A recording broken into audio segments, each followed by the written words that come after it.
अगर तुम डॉक्टर बनना चाहते हो या तुम्हें नीट का नाम तो सुना है, लेकिन समझ नहीं आ रहा कि ये एग्जैक्टली क्या होता है, तो आज ये वीडियो तुम्हारे लिए है। इस वीडियो में मैं तुम्हें बिल्कुल बेसिक से समझाऊंगा कि नीट क्या है, कौन दे सकता है और कैसे तुम जीरो से स्टार्ट करके इस एग्ज़ाम को क्रैक कर सकते हो।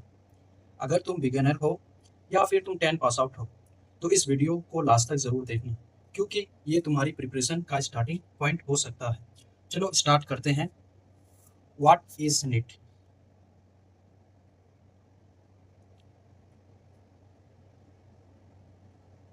नीट क्या है?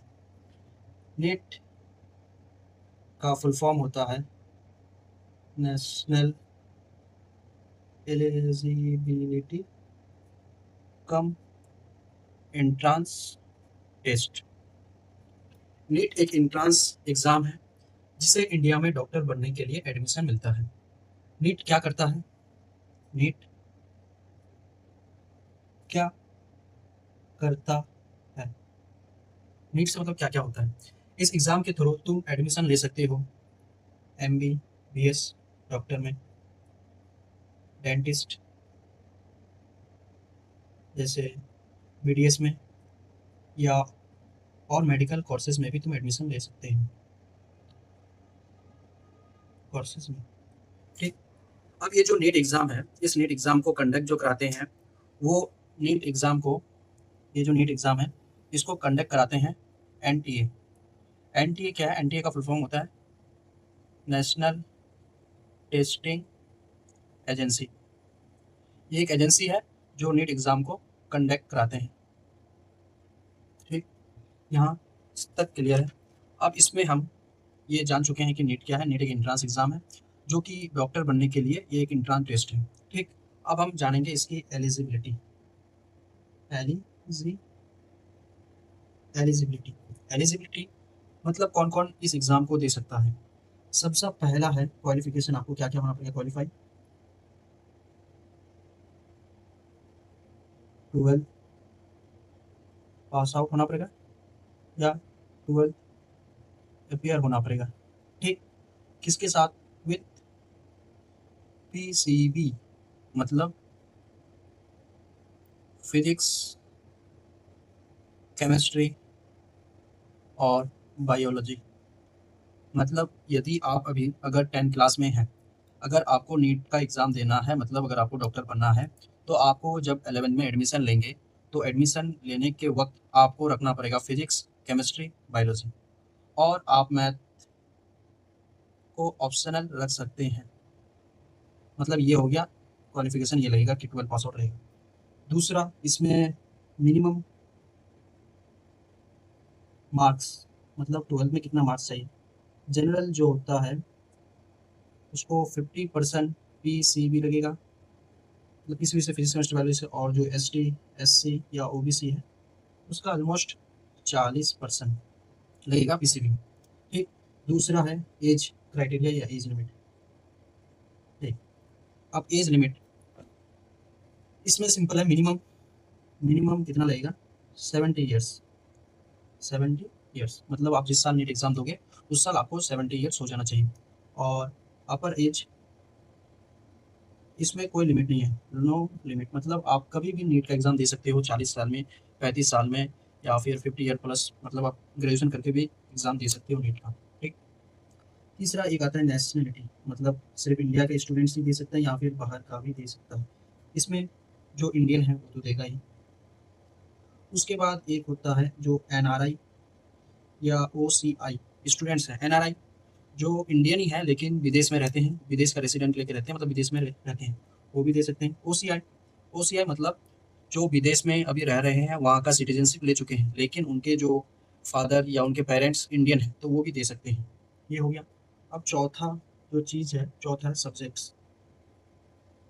सब्जेक्ट्स ये क्लियर है। सब्जेक्ट्स जैसे आप अगर अभी 10 क्लास में हैं, तो आपको 11 में एडमिशन लेना पड़ेगा। साइंस में, साइंस हिस्ट्री में फिजिक्स रहेगा, केमिस्ट्री रहेगा और बायोलॉजी रहेगा। ये तीनों सब्जेक्ट्स आपको कंपलसरी है नीट एग्ज़ाम देने के लिए। ठीक। तो एक अगर शॉर्ट में रखें हम, 12 PCB प्लस 70 ईयर्स, तो आप नीट के लिए एलिजिबल हो। नीट के लिए आप एलिजिबल हो। अब नीट एग्ज़ाम पैटर्न, अगर अब हम बात करें नीट एग्ज़ाम पैटर्न, मतलब नीट कैसे होता है उसका पैटर्न के बारे में अगर हम बात करें, तो ये जो नीट एग्ज़ाम है, ये जो एंट्रेंस टेस्ट है, ये एमसीक्यू बेस्ड है, multiple choice multiple choice question based exam होता है, जो कि ओएमआर सीट बनना होता है। ठीक, तो इसमें सबसे पहले सब्जेक्ट्स एंड क्वेश्चंस क्या रहेंगे, एक बार और सब्जेक्ट्स एंड क्वेश्चंस। तो आप तो ये जान चुके हैं कि कौन कौन से सब्जेक्ट्स होंगे।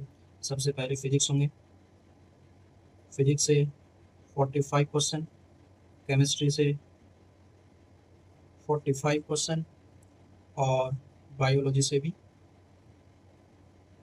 बायोलॉजी में 90 क्वेश्चन, मतलब टोटल आपको 180 क्वेश्चंस बनाने होंगे, मतलब नीट एग्ज़ाम में आएंगे। और 180 में 180 कंपलसरी है, मतलब पूरा क्वेश्चंस बनाना होगा आपको।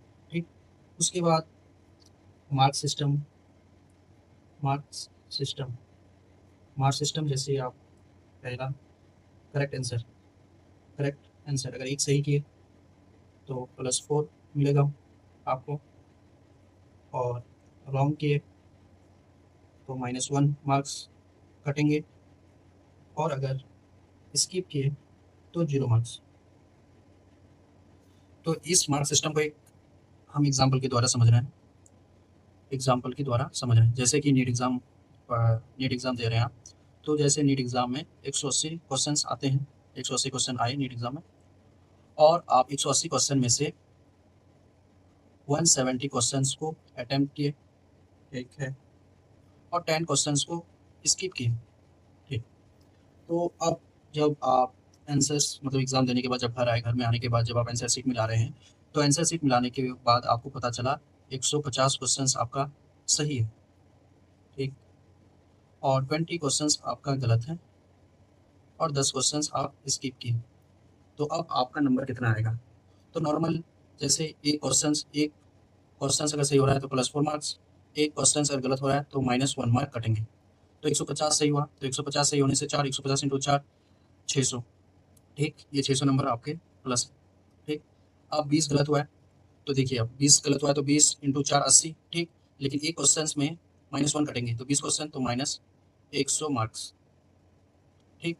अब 10 क्वेश्चन स्किप किए तो 10 क्वेश्चन कितना हो गया 40, -40 मार्क्स।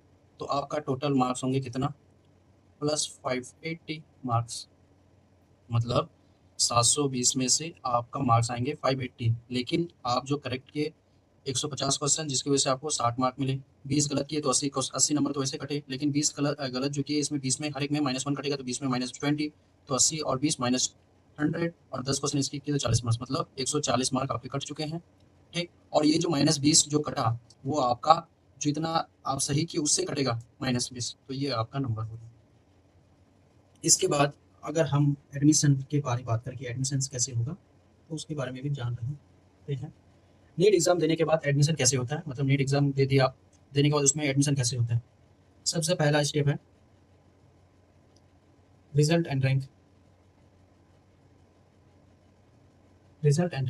जब तुम नीट एग्ज़ाम देते हो, तुम्हें marks plus all India rank मिलता है, मतलब जब तुम एग्ज़ाम दे रहे हो तो तुमको AIR मतलब ऑल इंडिया रैंक बेसिस पे रैंक मिलता है, ठीक। उसके बाद स्टेप 2 में क्या होगा, काउंसलिंग होगा। स्टेप 2 में काउंसलिंग, मतलब अगर जिसका रैंक अच्छा आएगा उसको काउंसलिंग के हिसाब से सीट्स मिलेगा, ठीक। तो ये जो एडमिशन जो होता है, ये 2 तरह के होते हैं, एक 2 टाइप्स।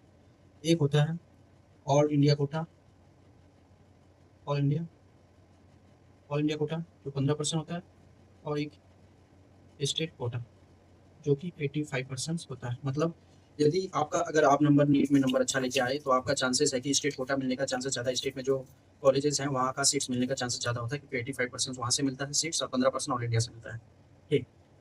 यदि आपको MBBS करना है और इंडिया में ही डॉक्टर बनना है तो आपको नीट एग्ज़ाम तो देना ही पड़ेगा। मतलब अगर आपको MBBS डॉक्टर ही बनना है और इंडिया में ही डॉक्टर बनने के बाद इंडिया में ही काम करना है, तो नीट एग्ज़ाम आपको देना ही पड़ेगा, नीट एग्ज़ाम देना पड़ेगा। ये कंपलसरी है एक डॉक्टर बनने के लिए, MBBS डॉक्टर बनने के लिए या BDS डॉक्टर बनने के लिए। लेकिन नीट एग्ज़ाम जो होता है, इसमें 2 चीज़ होता है। एक होता है आपको गवर्नमेंट सीट मिलना, ठीक। और एक होता है क्वालिफाई करना, क्वालिफाई करना। लेकिन गवर्नमेंट सीट मिलना और क्वालिफाई करना, जैसे कि 720 नंबर होते हैं, तो इसमें से क्वालिफाई जो मार्क्स होता है 2000, अगर हम 24 लें, 2024 में क्वालिफाई मार्क्स जो थे वो थे 137 क्वालिफाई मार्क्स। लेकिन जो गवर्नमेंट या जो सीट्स मिलता है, तो उसके लिए आपको लगभग कट ऑफ जो था उस साल का वो था लगभग 645 वेस्ट बंगाल का। मतलब इसके बाद आपको सीट्स मिलना शुरू हो जाएंगे, मतलब जो सीट्स हैं उसके बाद। लेकिन 137 नंबर लाने के बाद आप एडमिशन ले सकते हैं एमबीबीएस में, मतलब प्राइवेट में या जो टीम कॉलेजेस है उसमें ले सकते हैं। तो ये चीज़ आपको अभी बस इतना फॉर्मली ऊपर से इतना याद रखना है कि 720 मार्क में से जो आपको अगर जो सीट्स हैं इंडिया में, जो सीट्स हैं उसको अगर लेना है तो उसके लिए आपको क्वालिफाई करना ज़रूरी होगा, ठीक। अगर जैसे हम यहाँ एक बात बोले, एक 137 मार्क्स लाके तुम एलिजिबल हो जाते हो, लेकिन गवर्नमेंट सीट्स के लिए यूजुअली आपको 645 गवर्नमेंट और 600 प्लस के बाद आपको मतलब सीट्स मिल जाएंगे, ठीक। ये चीज़ हो गया क्लियर। उसके बाद मेडिकल कॉलेजेस, यहाँ मेडिकल कॉलेजेस के बारे में बात कर लेते हैं। मेडिकल कॉलेजेस, ठीक। इंडिया में जो मेडिकल कॉलेजेस होते हैं वो 3 तरह के होते हैं। एक होता है government, government medical college, GMC, ठीक। दूसरा होता है प्राइवेट, तीसरा होता है डीम्ड यूनिवर्सिटीज, ठीक है। ये जो गवर्नमेंट मेडिकल कॉलेज है सबसे बेस्ट ऑप्शन है करेगा गवर्नमेंट मेडिकल कॉलेज। इसमें जो मंथली बोलते हैं, ईयरली जो आपको देना पड़ेगा इनकम, इनकम बोल रहे हैं, मतलब आपको जो फीस देना पड़ेगा वो लगभग 10K से 1 लाख पर ईयर है। मतलब अगर आपको गवर्नमेंट कॉलेज में अगर एडमिशन हो जाता है तो आपको 10,000 से 1 लाख के बीच आपको देना पड़ता है।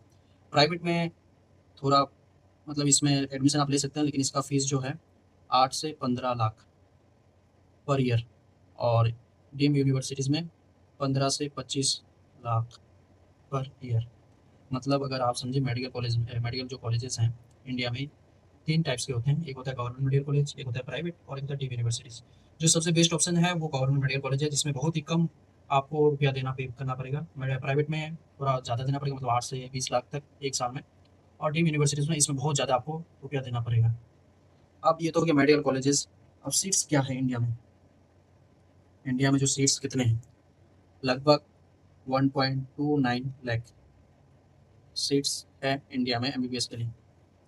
1,29,000 सीट्स है इंडिया में एमबीबीएस करने के लिए। और जो गवर्नमेंट है वो 58,000 प्लस है। प्राइवेट जो है वो है 55,000 प्लस, और डीम्ड यूनिवर्सिटीज़ में 12,000 प्लस है। ये सीट्स है इंडिया में, 1.2 लाख सीट्स हैं इंडिया में, जिसमें से 58,000 प्लस गवर्नमेंट है, जैसे सबसे ज़्यादा डिमांड गवर्नमेंट का ही होता है। फीस बहुत कम होता है इसमें। प्राइवेट में 55,000 प्लस है, फीस हाई है इसमें, सीट्स काफ़ी ज़्यादा है इसमें, कि सीट्स काफ़ी ज़्यादा है इसमें, लेकिन फीस इससे इसमें कम है। और डीम्ड यूनिवर्सिटीज़ में 12,000 सीट्स है, इसमें बहुत ही ज़्यादा आपको पे करना पड़ेगा।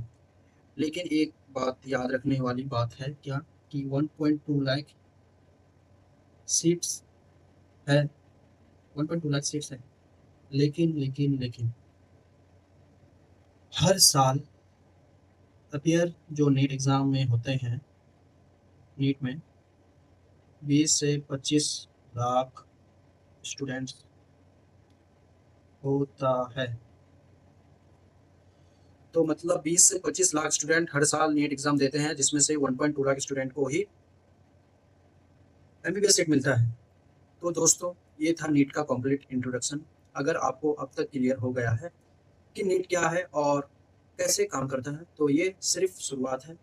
इस चैनल पर मैं नीट का पूरा सिलेबस कवर करने वाला हूँ। फिजिक्स, केमिस्ट्री और बायोलॉजी के हर चैप्टर्स को डिटेल में सिंपल लैंग्वेज में समझाया जाएगा। मैं खुद आपको पढ़ाऊंगा स्टेप बाय स्टेप, बिल्कुल बेसिक से लेकर एडवांस लेवल तक। और हर चैप्टर खत्म होने के बाद वन शॉट के वीडियो भी अपलोड करूंगा।